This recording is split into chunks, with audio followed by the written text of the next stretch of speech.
Good morning students. आज हम लोग कुछ रीजनरेशन पे फिर से न्यूमेरिकल्स देखेंगे और कुछ एक बेसिक न्यूमेरिकल भी देखेंगे जो रैंकाइन साइकिल को लेकर के होंगे।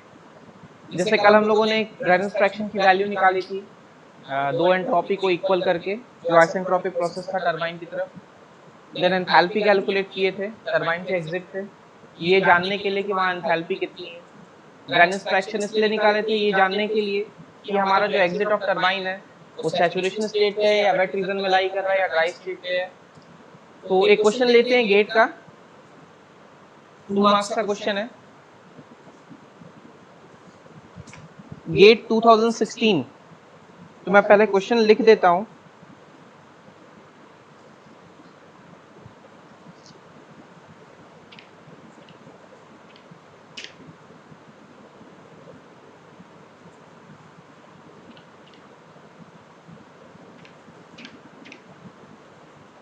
In a steam power plant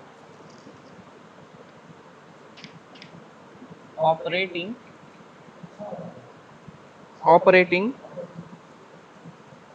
on a ideal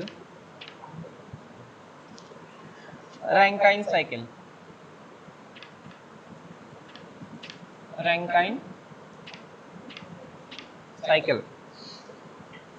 Superheated steam enters. Superheated steam enters the turbine at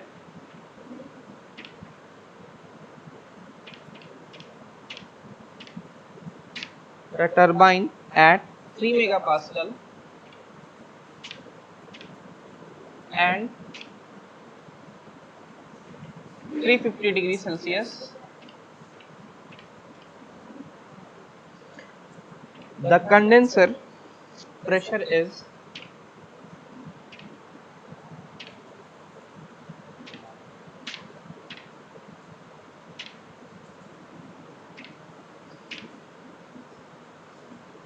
75 kilo Pascal. The thermal efficiency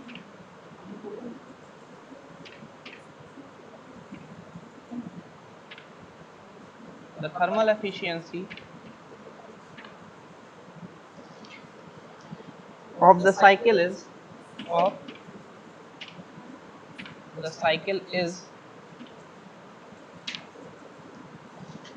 in percentage.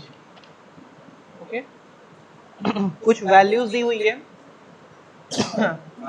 Given data जो हमारे पास है, क्योंकि हमें एंथैल्पी एंट्रोपी और स्पेसिफिक वॉल्यूम की रिक्वायरमेंट होती है, तो कुछ वैल्यूज दे रखी है। फॉर सैचुरेटेड लिक्विड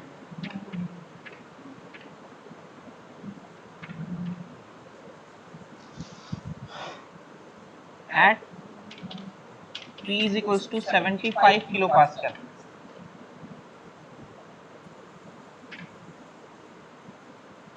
HF की वैल्यू दे रखी है 384.49। ठीक है, किलो जूल पर केजी। नेक्स्ट SF की वैल्यू दे रखी है 1.213 किलो जूल पर केजी केल्विन में। ठीक है, नेक्स्ट हमारे पास VF की वैल्यू दे रखी है 0.001037 मीटर क्यूब पर केजी। ठीक है, ये सैचुरेटेड लिक्विड के लिए हमारे पास। Next at 75 kilo pascal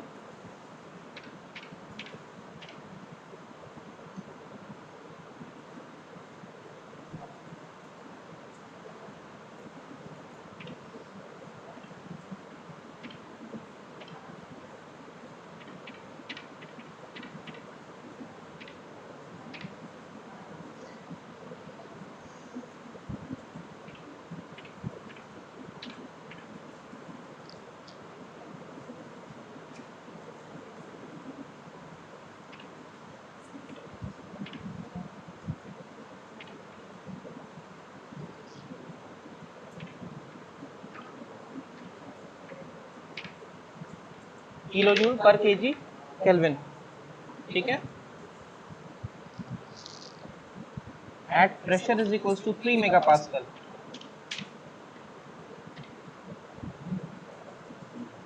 and temperature is equals to 350 degree centigrade. ये आपका सुपर हीटेड रीजन है। इसके लिए हमारे पास सिर्फ H और S की वैल्यू मिलेगी, HFG और SFG नहीं मिलने वाला। उसके लिए एंथैल्पी दे रखी है क्या, S इज इक्वल्स टू 3115.3 और S की वैल्यू है 6.7428, ठीक है।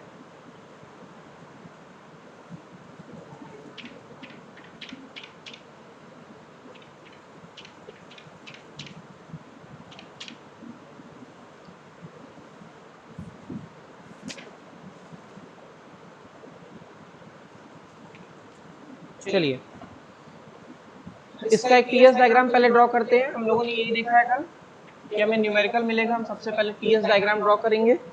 तो मेरे पास क्वेश्चन है कि in a steam power plant operating on ideal Rankine cycle, ideal Rankine cycle की बात कर रहा है, ध्यान रखना है। इट मींस कि मेरे पास टरबाइन की एफिशिएंसी 100% है, जो हमने पंप लगाया है वो 100% एफिशिएंट है। तो लैंग्वेज की फर्स्ट लाइन हमें कहती है कि वो स्टीम पावर प्लांट है और वो ऑपरेट कर रहा है आइडियल रैंकाइन साइकिल पे। Super heated steam, super heated का मतलब सैचुरेटेड वेपर के दूसरे side, super heated steam enters the turbine at 3 megapascal. तो अगर हम एक आइडियल रैंकाइन साइकिल ड्रॉ करेंगे कभी भी, तो आइडियल रैंकाइन साइकिल हमारे लिए ये है।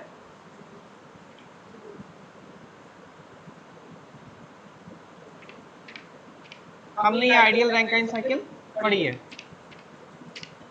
क्वेश्चन में क्या कह रहा है, super heated steam enters the turbine.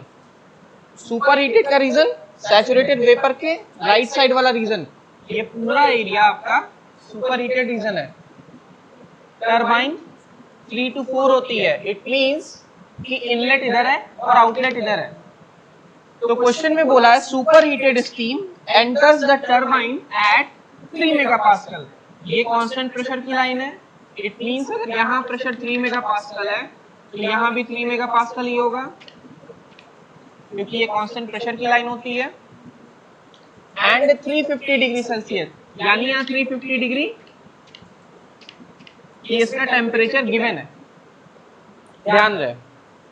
The condenser pressure is 75 kilo pascal. Condenser कहाँ पे होता है, लोअर प्रेशर पे, नीचे के पास, नीचे हमारा कंडेंसर प्रेशर होता है, क्योंकि यहाँ कंडेंसर लगा होगा लो प्रेशर पे काम करने के लिए। वो क्वेश्चन में दिया है 75 किलो पास्कल। क्वेश्चन में अगर ध्यान से देखें तो ये मेगा में है और ये किलो में है, इट मींस यूनिट का डिफरेंस है और हमें ये ध्यान रखना है। और रहेगा भी वो हाई प्रेशर पे है लो प्रेशर पे है। The thermal efficiency of the cycle is, तो थर्मल एफिशिएंसी कैसे निकालते हैं, थर्मल एफिशिएंसी का formula W net upon heat supply, यही होगा। तो मैं अब क्वेश्चन को रब करने जा रहा हूँ। क्वेश्चन हम लोगों ने पढ़ लिया और उसे ड्रॉ कर लिया। क्वेश्चन कहता था कि in a steam power plant operating on a Rankine cycle,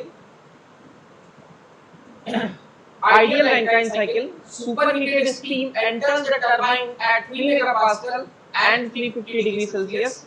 The condenser pressure is 75 kilopascal. The thermal efficiency is what? आपको ये वैल्यू निकालनी है। तो इस वैल्यू को निकालने के लिए हमें स्टीम टेबल की जरूरत पड़ती है, क्योंकि एग्जाम में जब हम गेट के एग्जाम में जाते हैं तो हमारे पास वैल्यूज नहीं रहती हैं, तो ये वैल्यूज क्वेश्चन में दिए रहते हैं। बट जब आप एग्जाम में जाएंगे अपने यूनिवर्सिटी एग्जामिनेशन में, देन आपको स्टीम टेबल अलाउ रहेगा। तो ये वैल्यूज पॉसिबल है कि वो ना भी दे आपको, तो आपको ये सारे वैल्यूज स्टीम टेबल से देखने होंगे। हम लोग एक लेक्चर कर लेंगे कि स्टीम टेबल कैसे देखते हैं, अगर किसी को प्रॉब्लम हो रही होगी तो स्टीम टेबल देखना सीख लेंगे। पर चूंकि आप सेकेंड ईयर में पढ़ चुके हैं, थर्ड ईयर में पढ़ चुके हैं, तो आई होप कि आप सबको आता है, इसलिए मैंने डायरेक्ट वैल्यूज को दिखाया है। तो हम लोग का काम क्या है, अगर हमें सारे पॉइंट्स पे एंथैल्पी पता चल जाए, सारे पॉइंट्स पे 1 2 3 और 4 पे, देन हम कुछ भी फाइंड आउट करने के लिए एलिजिबल है, ठीक है। आइए देखते हैं। तो मैं क्वेश्चन को रब कर देता हूं और हम लोग एंथैल्पी फाइंड आउट करने की तरफ बढ़ते हैं। ठीक है, गिवन डेटा को भी रहने देते हैं। अब मुझे ये बताइए, बोला है सैचुरेटेड लिक्विड, सैचुरेटेड लिक्विड की लाइन ये है लेफ्ट साइड वाली, then pressure at 75 kilo pascal, 75 kilo pascal saturated liquid की लाइन, यानी 2 पॉइंट हमें मिल रहे हैं जो सैचुरेटेड लिक्विड पे हैं, बट लोअर प्रेशर पे सिर्फ एक ये पॉइंट है कि नहीं? यानी कि 75 किलो पास्कल पे HF की वैल्यू हमारी 384.49। HF क्यों? सैचुरेटेड लिक्विड के केस में जो फ्लूइड की वैल्यू होगी वो HF ली जाती है 384.49। It means H1 is equals to 384.49। H1 हमें मिल गया। नेक्स्ट, क्या इस पॉइंट पे S1 नोन है? ऑफ कोर्स S1 नोन है 1.213। तो हमें तो एंथैल्पी फाइंड आउट करनी है, तो अभी हम एंट्रोपी को छोड़ देते हैं। नेक्स्ट, अगले लाइन पे आते हैं, क्या pressure at 3 megapascal, at pressure 3 megapascal enthalpy is 3115.3 kilojoule पर केजी। ये 3 मेगापास्कल इस टेम्परेचर के साथ है 350 डिग्री सेल्सियस, और 350 कहां पे है? सुपर हीटेड रीजन में है। 3 मेगापास्कल पे ये रीजन आपका सुपर हीटेड नहीं है, ये सैचुरेशन पॉइंट आपका सुपर हीटेड रीजन नहीं है, बट ये रीजन आपका सुपर हीटेड है। तो क्वेश्चन में बोला है कि 3 मेगापास्कल विद 350 डिग्री सेंटीग्रेड, तो इस 350 डिग्री सेंटीग्रेड को देखेंगे तो ये सुपर हीटेड रीजन में आएगा, इसलिए हमारे पास एंथैल्पी और एंट्रोपी की सिर्फ दो वैल्यूज हैं 3115.3। It means H3 is equals to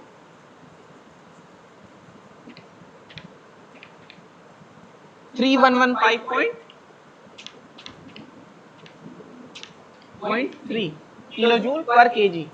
enthalpy की यूनिट किलोजूल पर केजी। हमने देखा हमें सिर्फ 1 और 3 की पॉइंट की वैल्यू पता है, 2 और 4 का हमें आइडेंटिफाई करना है। क्वेश्चन में ये कहीं नहीं दिया है कि जो टरबाइन का एग्जिट है वो इसके अंदर आ रहा है या इसके बाहर जा रहा है या वो इस लाइन पे लाई कर रहा है, क्वेश्चन में नहीं दिया है, बट उसने आइडियल मान रखा है। तो आइडियल के केस में भी वो सैचुरेटेड स्टेट हो ये जरूरी नहीं है, आइडियल के केस में भी वो सैचुरेटेड स्टेट पे हो ये जरूरी नहीं है। देखिए,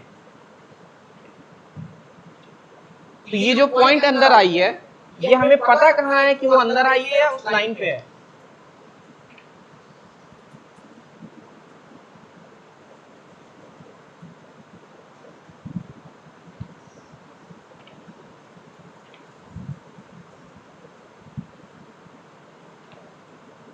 हमें ऑप्शंस नहीं पता है कि वो जो टरबाइन का एग्जिट है वो अंदर वेट रीजन में लाई कर रहा है, सैचुरेटेड रीजन में, या वो भी सुपर हीटेड रीजन में, हमें पता नहीं है। बट क्वेश्चन अगर देखा जाए तो क्वेश्चन के अकॉर्डिंग सिर्फ हाई प्रेशर का एक रीजन है जो सुपर हीटेड में, इट मींस कि जो वैल्यू है वो सुपर हीटेड रीजन में तो नहीं होगी, यानी ये डायग्राम तो वैलिड नहीं है।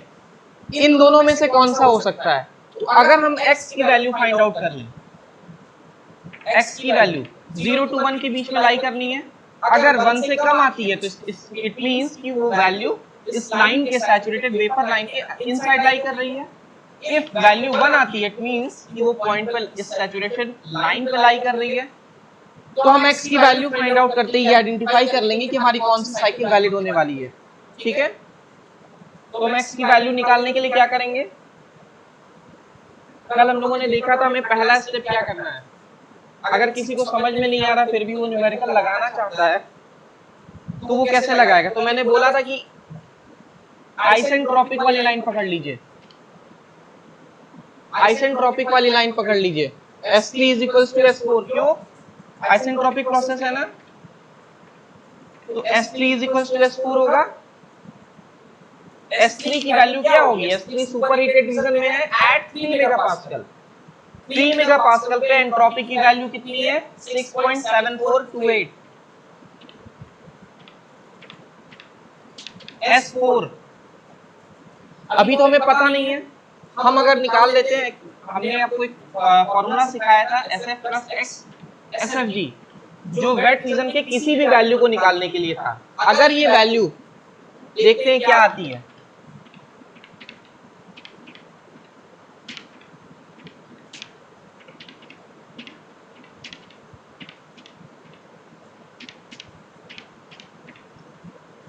सपोज x की वैल्यू 1 आ गई, मान लेते हैं x की वैल्यू 1 आ गई, इट मींस कि जो एग्जिट है वो सैचुरेशन वेपर लाइन पे लाई कर रहा है। उस केस में क्या होगा, x की वैल्यू 1, x की वैल्यू 1, SF कैंसिल आउट, मिलेगा हमें सिर्फ SG, और जो कि वैलिड होगा। लेकिन अगर x की वैल्यू 1 नहीं आती है, इट मींस इस पूरी वैल्यू को सॉल्व करना पड़ेगा और तब हमें कुछ वैल्यू मिलेगी। तो अगर हम सॉल्व करते हैं और अगर हमें x की वैल्यू 1 मिल जाती है तो भी हमें पता चल जाएगा स्टेट क्या है, और अगर x की वैल्यू 1 नहीं मिलती है तो भी हम आइडेंटिफाई कर लेंगे कि उसका स्टेट क्या है। ठीक है, तो ये फॉर्मूला वैलिड होता है पूरी तरह से, एंथैल्पी के लिए भी, एंट्रोपी के लिए भी। SF की कौन सी वैल्यू लेंगे, SF 4 के लिए लिखा गया है, 4 आपका लोअर प्रेशर पे है, यानी लोअर प्रेशर पे वेपर रीजन के साइड में जो एंट्रोपी होगी वो आपकी ये लाइन है, और चूंकि इसके साथ लिख रहे हैं तो अब ये वाली लाइन को हम 4 पे हमें पता नहीं है तो हम 1 को लेकर के चलते हैं, हमें पता नहीं है चूंकि आइडेंटिफाई करना है इसके रिस्पेक्ट में, तो हम SF1 को लेते हैं लो प्रेशर पे 75 kilo pascal 1.213 plus x SFG क्या होता है, SG माइनस SF, तो इस पूरे में SG नहीं दिया, SFG की वैल्यू डायरेक्ट दे रखी है 6.2434। तो जब आप इसे कैलकुलेट करेंगे देन आपकी वैल्यू 0.88 समथिंग आएगी, लेट मी चेक, 0.8857। इतनी एक्यूरेसी की जरूरत नहीं है हमें, 0.88 इज सफिशिएंट न्यूमेरिकल सॉल्व करने के लिए। तो हमारे पास x आया 0.8857, ये 1 से ज्यादा है या कम है, 1 से कम है, इट मींस कि ये वैल्यू कहीं सैचुरेशन लाइन पे ना रह के थोड़ा सा अंदर आई होगी। इट मींस कि ये जो टरबाइन का एग्जिट था वो कुछ यहाँ बना होगा और 4 हमारा यहाँ पर होगा, ठीक है, और ये x4 हमने निकाला है, तो S3 बराबर S4 आपका यहाँ पर है। तो हमने डायग्राम क्लियर कर लिया कि x की वैल्यू से कहां पर है, लेकिन साथ में हमें एक फायदा मिलने वाला है x की वैल्यू निकालने से। क्या, ये रब करते हैं, क्या फायदा मिल रहा है, हमें एंथैल्पी पता करनी थी, तो हम H4 इज इक्वल्स टू, कल हम लोगों ने देखा था HF1 प्लस x HFG लिख सकते हैं, ठीक है। याद करिए मैंने इस फॉर्मूले को एक लाइन के डायग्राम के थ्रू आपको याद कराया था, फॉर्मूला सारा समझाया था, तो इस लाइन के थ्रू हम इसे लिख सकते हैं। तो एट 4 यानी लोअर प्रेशर पे HF1 की वैल्यू कितनी होगी, 384.49, ठीक है, प्लस x 0.8857, यही आया था। HFG की वैल्यू दे रखी है 227.8.6, यानी जब आप इसको सॉल्व करेंगे तो आपको HF4 की वैल्यू मिल जाएगी, कितनी आएगी कैलकुलेट करिए, 387.43 423 किलो जूल पर केजी। अगर कुछ मास फ्लो रेट कुछ हमें हमारे पास होता कुछ केजी में तो मल्टीप्लाई कर देते, देन हमारा केजी रिमूव हो जाता और जिस भी यूनिट में होता उस यूनिट के अकॉर्डिंग वैल्यू आती। इट मींस कि हमने H4 निकाल लिया, H4 हमारे पास कितना आया है 387.423, ये 3 दिख रहा है, 387.423, वो वैल्यू दिख रही है, वो लास्ट वाला 387.423, ये वैल्यू आपकी H4 पे मिली है, यानी हमें एंथैल्पी 1 पे मिला है, एंथैल्पी 3 पे मिला है, एंथैल्पी 4 पे मिला है, ठीक है, 423, यानी 3 पॉइंट पे एंथैल्पी मिल गई। हमें लास्ट वैल्यू निकालनी है 2 पे। अगर हमने इस वैल्यू को निकाल लिया तो हम रैंकाइन के किसी भी न्यूमेरिकल को निकालने के लिए अब पूरी तरह से एलिजिबल हो जाएंगे। तो अब आते हैं पंप की तरफ, क्यों, वो तो पंप का साइड है H1 से 2 का, तो हमारे पास 1, 3 और 4 की वैल्यू आ चुकी है एंथैल्पी की, अब 2 की बारी है। तो 2 किसके साइड है, पंप के साइड है ना, पंप 1 से 2 के साइड में है, कैसे निकालेंगे? तो पंप वर्क आपने देख रखा है, पंप वर्क के फॉर्मूले को कैसे निकालते थे। तो अगर हम स्टडी फ्लो एनर्जी इक्वेशन लगाते थे तब हमें मिलता था WP is equals to H2 minus H1, और हमारे पास ये भी नोन है कि पंप हमारा ओपन सिस्टम में काम करता है, और जब इसकी वर्क डन को कैलकुलेट करते हैं तो VdP से कैलकुलेट करते हैं। ये हमको थर्मोडायनेमिक्स से मिला हुआ है, ये सारी वैल्यूज, ये सारे फॉर्मूले। तो V कौन सा लेते थे? तो आपको सिखाया था कि एंट्रेंस पे जो भी वैल्यू होगी उसे कंसीडर करते हैं। तो एंट्रेंस पे कौन सी वैल्यू है? फ्लूइड की वैल्यू है, वो भी सैचुरेशन स्टेट वाली VF। तो हम कौन सी वैल्यू लेंगे? VF। इसीलिए क्वेश्चन में सिर्फ आपको VF दे रखा है, ना कि किसी और की वैल्यू दे रखी है। अगर दिया भी रहेगा तो वो मेरे किसी काम का नहीं है, क्योंकि हमारे पास एंट्रेंस की वैल्यू होनी चाहिए। तो पंप जिस जगह पे होगा वो एंट्रेंस की वैल्यू लेनी है, वो F में होगा या जहां भी होगा। तो चूंकि पंप का काम है लिक्विड को ऊपर हाई प्रेशर पे भेजना, इसलिए VF की वैल्यू ली गई है। तो क्या H2 पता है आपको? नहीं पता है। H1 पता है? बिल्कुल पता है। VF पता है? बिल्कुल, हमारे पास क्वेश्चन में नोन है 0.001037। DP पता है क्या? प्रेशर डिफरेंस 1 और 2 के बीच का। तो 2 एट हायर प्रेशर है, 1 एट लोअर प्रेशर है, बट दोनों में यूनिट का डिफरेंस है 3 मेगा पास्कल 75 किलो पास्कल। तो हम उसे या तो किलो में बना दें या फिर इसे मेगा में कन्वर्ट कर दें। तो मैं हाई प्रेशर को किलो में कन्वर्ट कर देता हूँ, -75 किलो पास्कल। अब हमारे पास सारी यूनिट किलो के टर्म में आ चुकी है, क्योंकि हम एंथैल्पी जो है वो किलो जूल पर केजी में निकाल रहे हैं, किलो के टर्म में, इसलिए हमने किलो के टर्म में से कन्वर्ट किया है। तो हमारी H की कुछ वैल्यू बताइए क्या आएगी H2 की फाइनली। इसे सॉल्व करने के बाद H2 की क्या वैल्यू आएगी?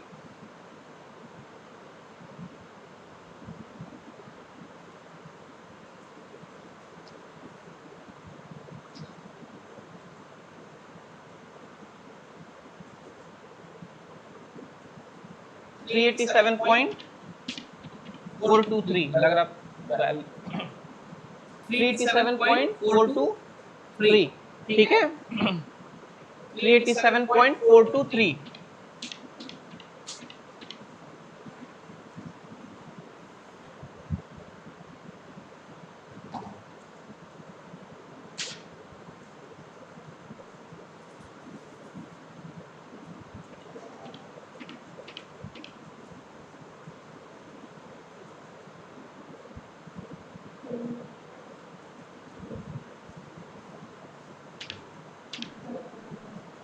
टरबाइन एग्जिट पे वैल्यू जो आई थी वो एंथैल्पी 2402 आई थी। कैलकुलेट करेंगे तो वैल्यूज आएंगी चेंजेस थोड़ी सी, वो करेक्ट कर लीजिएगा। वैल्यूज हमारी ये आएंगी, कैलकुलेशन है, ठीक है। तो हमने पंप वर्क से एंथैल्पी निकाल ली 387.423 एट पंप के आउटलेट पे। इट मींस कि हमारे पास एंथैल्पी चारों पॉइंट पे मिल चुकी है। H1 पे नोन है, H2 पे नोन है, H3 पे नोन है और H4 पे नोन है। इट मींस कि पंप के इनलेट आउटलेट पता है और टरबाइन का इनलेट आउटलेट पता है। अब हम न्यूमेरिकल में जो पूछा गया है उस पर फोकस करते हैं।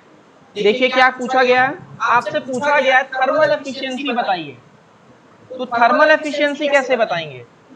अब मैं इसे रब करता हूं, अब इसकी जरूरत नहीं है क्योंकि आपने एंथैल्पी फाइंड आउट कर ली। अब किसी भी डेटा की जो गिवन डेटा है उसकी जरूरत नहीं है, सिर्फ यूनिट कन्वर्जन के लिए क्वेश्चन को एक बार और देखेंगे कि अगर वो किसी यूनिट में कन्वर्ट है तो क्या होगा। चलिए H1 पता है आपको, H2 पता है, H3 पता है, H4 पता है। अब आपसे अगर पूछा जाए कि टरबाइन वर्क क्या होगा,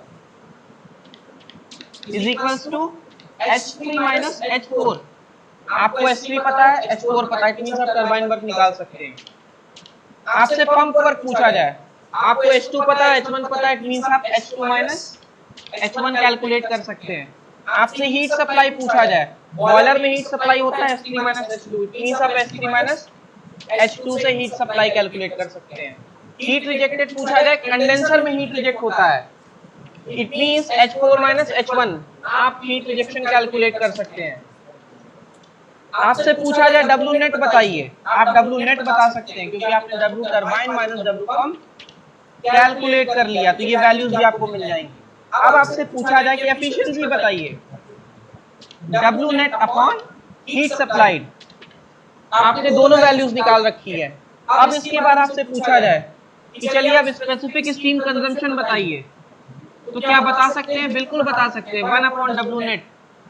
अब आपसे हीट रेट पूछा जाए, हीट रेट बताइए, हीट रेट बताने के लिए 1/एफिशिएंसी करेंगे। फॉर्मूले सारे कैसे वो एक दूसरे से रिलेट है, देखिए सिर्फ एंथैल्पी पता की तो सारे वैल्यूज आने लगे।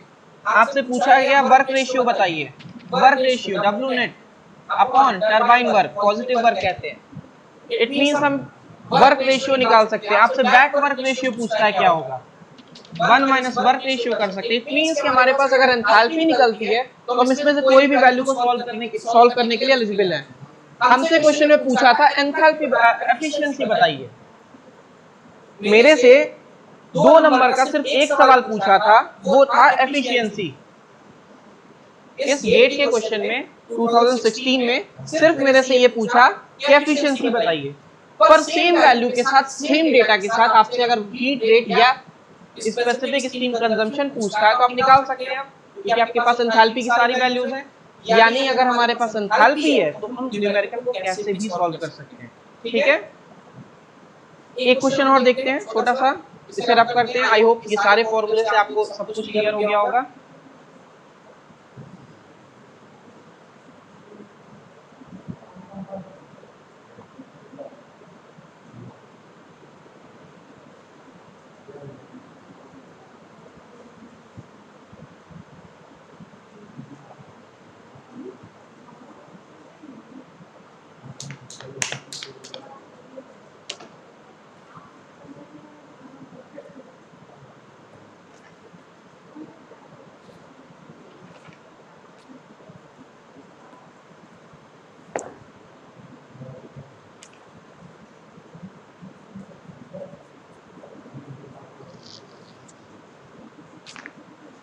चलिए क्वेश्चन है, मैं उसे क्वेश्चन लिखता हूं।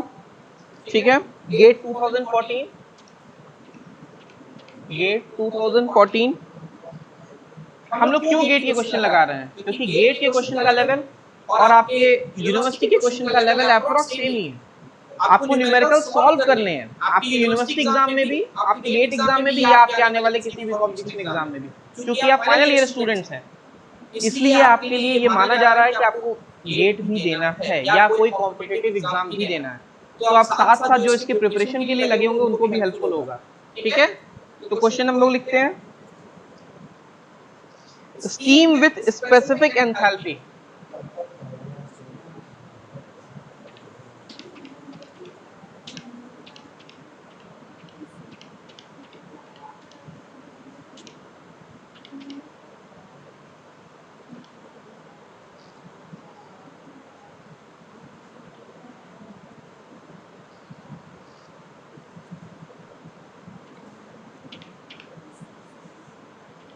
Three two 14 kilojoule per kg.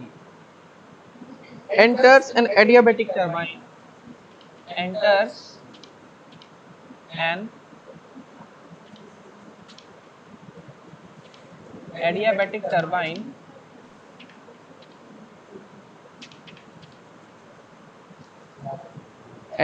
turbine operating at steady state, operating at steady state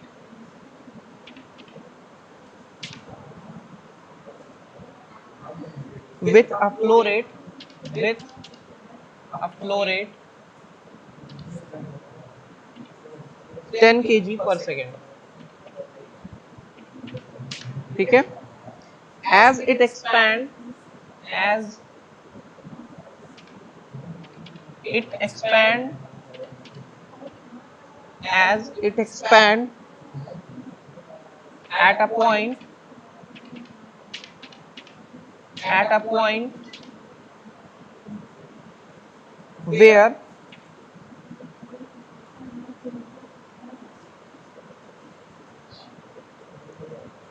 H is 2920 kilojoule per kg. 1.5 kg per second is extracted for heating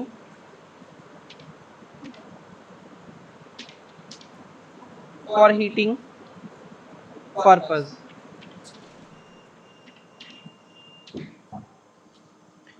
The remaining 8.5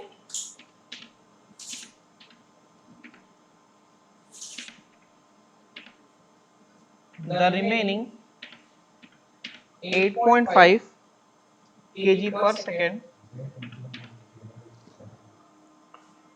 further expands to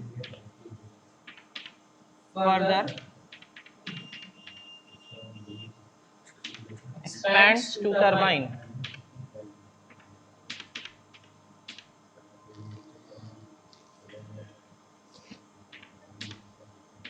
Exit enthalpy is equals to 2374 kilojoule per kg. Neglecting change in kinetic and potential energy. Neglecting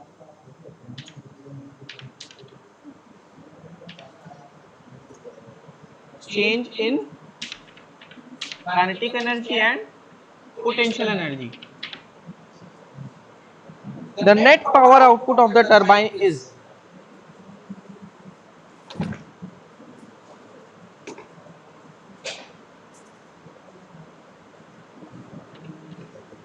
the net power output of the turbine is. चलिए question देखते हैं, ये 2014 का है question है।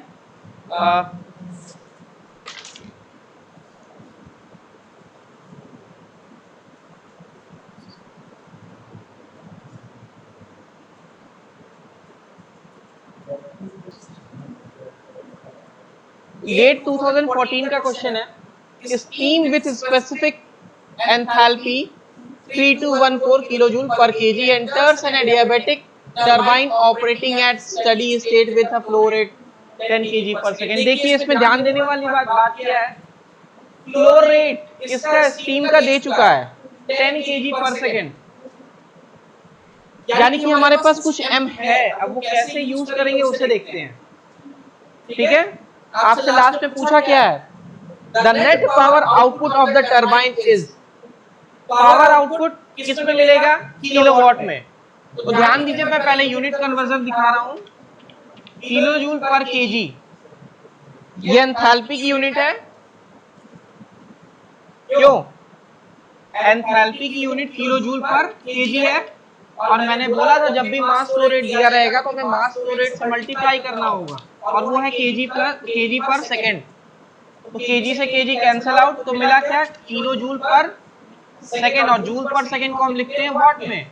It means कि हमारी value जो आने वाली आंसर वो किलो वॉट में आएगी। ये ध्यान देना है, जब भी मास फ्लो रेट गिवन होगा वो मल्टीप्लाई होगा और यूनिट पे ध्यान देंगे तो वो किलो वॉट में आएगी। चलिए आगे देखते हैं, न्यूमेरिकल सॉल्व करते हैं। 1.5 kg is extracted for heating purpose. The remaining 8.5 kg further expands to the turbine. ऐसा किस केस में होता था, हमने 3 केस पढ़े थे, जिसमें एक में बॉयलर प्रेशर को इंप्रूव किया था, कंडेंसर को रिड्यूस किया था, एक सुपर हीटिंग पढ़ा था, एक रीजनरेशन पढ़ा था, एक रीहीटिंग पढ़ा था। आप मुझे बता सकते हैं कौन सा केस है।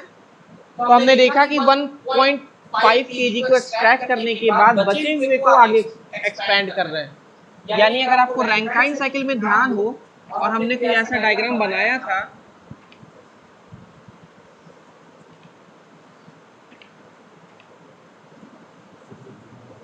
तो ऐसा कब हो सकता है, हमने आधा ले लिया,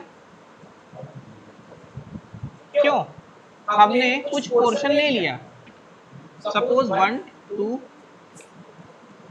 3 4 5 6 और 7, यह वैल्यूज को सीक्वेंस में रखते ज्यादा आसान रहेगा, समझना इजी होता है। 1 2 3 4 5 6 और 7, ठीक है। साइकिल क्लॉकवाइज घूमेगी। अब मेरा काम क्या है, टीएस डायग्राम में एंथैल्पी को फाइंड आउट करना। अब चूंकि क्वेश्चन में बहुत ज्यादा नहीं चाहिए हमें, इसमें तो बहुत सारे पॉइंट्स, अगर सारे पॉइंट्स निकालेंगे तो टाइम बहुत ज्यादा लगेगा। क्वेश्चन मेरे से पूछा था net power output of the turbine, यानी टरबाइन पे कितना होगा। ध्यान देने वाली बात हमारे पास ये टरबाइन सिर्फ इस सेक्शन पे लगा है, इधर नहीं कहीं लगा है। यानी हमें H1, H2 और H3 ये तीन पता करना है। अगर हम ये तीन निकालते हैं वैल्यूज एंथैल्पी की, तो हम टरबाइन का आउटपुट पता कर सकते हैं। Steam with specific enthalpy 3214 kilojoule per kg enters an adiabatic turbine. It means कि टरबाइन इनलेट का एंथैल्पी दिया है 3214, यानी H1 की वैल्यू हमारे पास है। ठीक,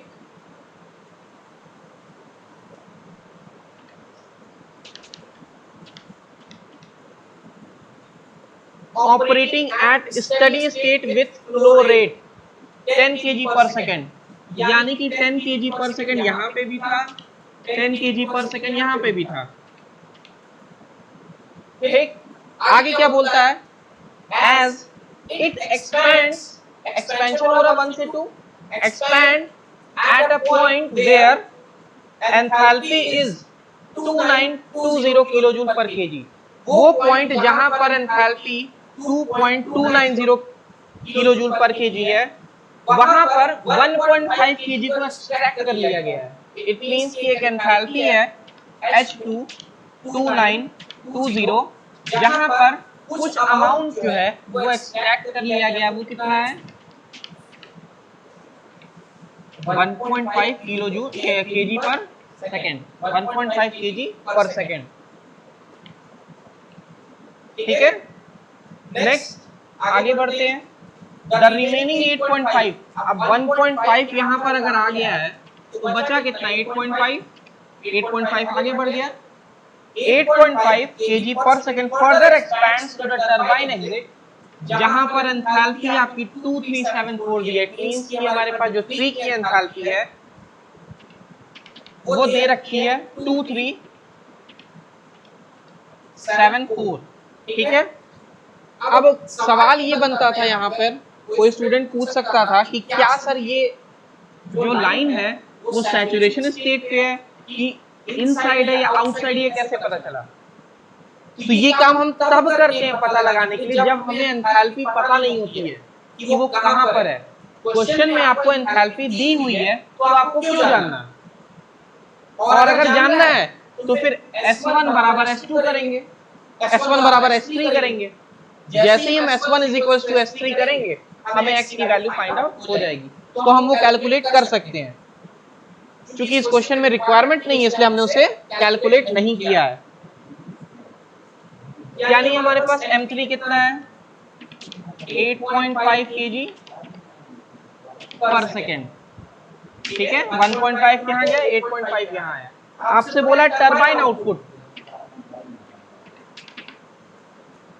1 से 2 है, H1 minus H2 plus H2 minus H3। Enthalpy पता है, 1 से 2 के बीच में कितना अमाउंट फ्लो कर रहा है 10, 2 से 3 के बीच में 8.5।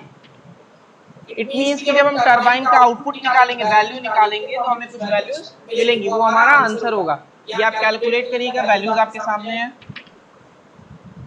इसे आप कैलकुलेट करके देखिएगा क्या आ रहा। ठीक है, अब आज के लिए कंक्लूड करते हैं। हम लोगों ने रैंकाइन साइकिल पे रीजनरेशन पे न्यूमेरिकल ये देखा जो रीजनरेशन का था।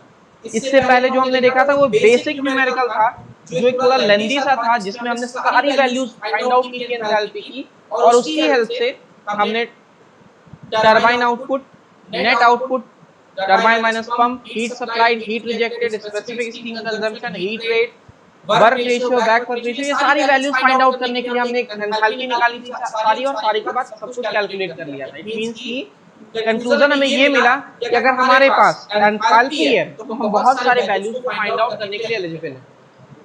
रीजनरेशन के केस में हमने क्या देखा कि हमने कुछ अमाउंट एक्सट्रैक्ट किया और कुछ अमाउंट फर्दर बचे हुए mass flow rate of steam को हमने फर्दर एक्सपेंशन में भेजा और देखा कि क्या होता है। आप क्वेश्चन में कर सकते हैं, आप चाहें तो ये एक्सट्रैक्शन का प्रोसेस हटा दें और एक क्वेश्चन को, इसी क्वेश्चन को विदाउट रीजनरेशन करने की कोशिश करें।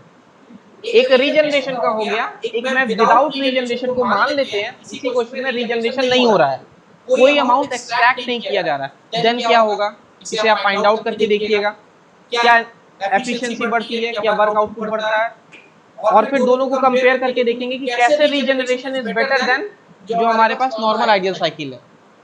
तो आज के लिए इतना ही करते हैं, और फिर नेक्स्ट अभी कुछ और न्यूमेरिकल्स हम लोग करेंगे, गेट के क्वेश्चंस करेंगे ताकि और अच्छे से कंसेप्ट क्लियर हो और हमारा गेट की भी प्रिपरेशन अच्छी हो। ठीक है, चलिए, ओके, थैंक यू।